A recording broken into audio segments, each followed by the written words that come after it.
Mr. Thompson, thanks for your time. So it's been, I think, about a week of deliberations. Can you say without doubt that unions and the department have finally found each other?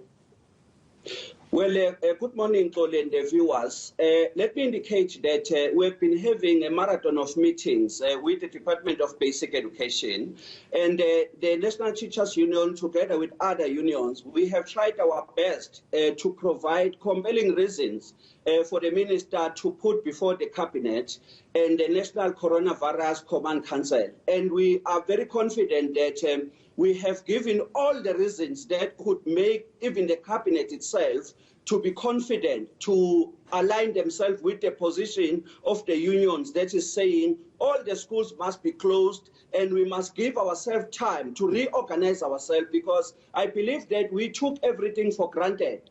The department thought that perhaps the difficulties of providing schools with water that took them more than 20 years, they will be able to secure within a space of few weeks, of which it became practically impossible. Yeah. Even those schools that were reorganized, now there is a problem of resupplying them with water. There is a problem of paying the service providers who came with the mobile toilets. Some of them have decided even to take such mobile toilets. Let me ask you this then. Only the teachers who need an opportunity. Let me ask you this then. It's a straightforward question, Mr. Thompson.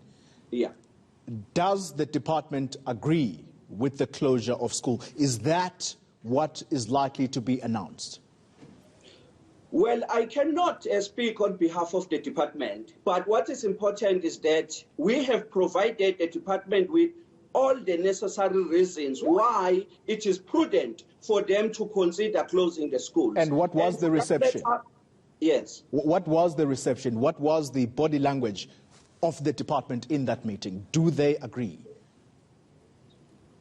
Well, in as far as we are concerned, they have to agree, because situation is forcing them to see in a manner we are seeing it. Situation that we are coming up with, like for instance, they are aware that some of the schools are now refusing to close.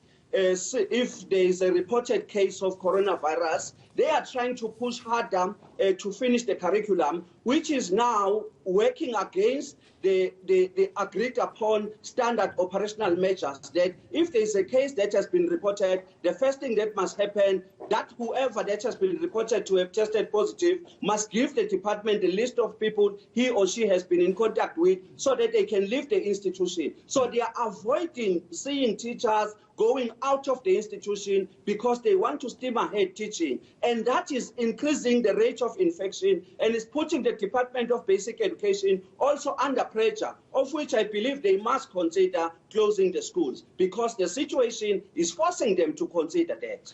Can you say, therefore, with all the issues that you've put forward right now, can you say with honesty that there will be teaching and learning, but, of course, doing that online if and when schools are shut down again? Oh, yes, of course. In fact, we have already made a call to our teachers that while we are still trying to persuade the department even to provide them with laptops so that we can have a real online learning happening, but we want them to have all the contact numbers of learners. If a child does not have a cell phone, a parent might have a cell phone, a brother might have a cell phone, a cousin or a relative might have a cell phone, so that they will continuously supply whoever that is a contact person at home with some work that needs to be done, with some answers of the work that needs to be done. We even said in areas where it's practically impossible to have network, we want them to identify even the points where perhaps parents can go in that particular point on a specific day and fetch the work that was left by the teacher, knowing exactly when to fetch that work, when to go back and meet the teacher in that particular spot, where we allow now teachers and parents to interact and try to facilitate this kind of remote learning, which we require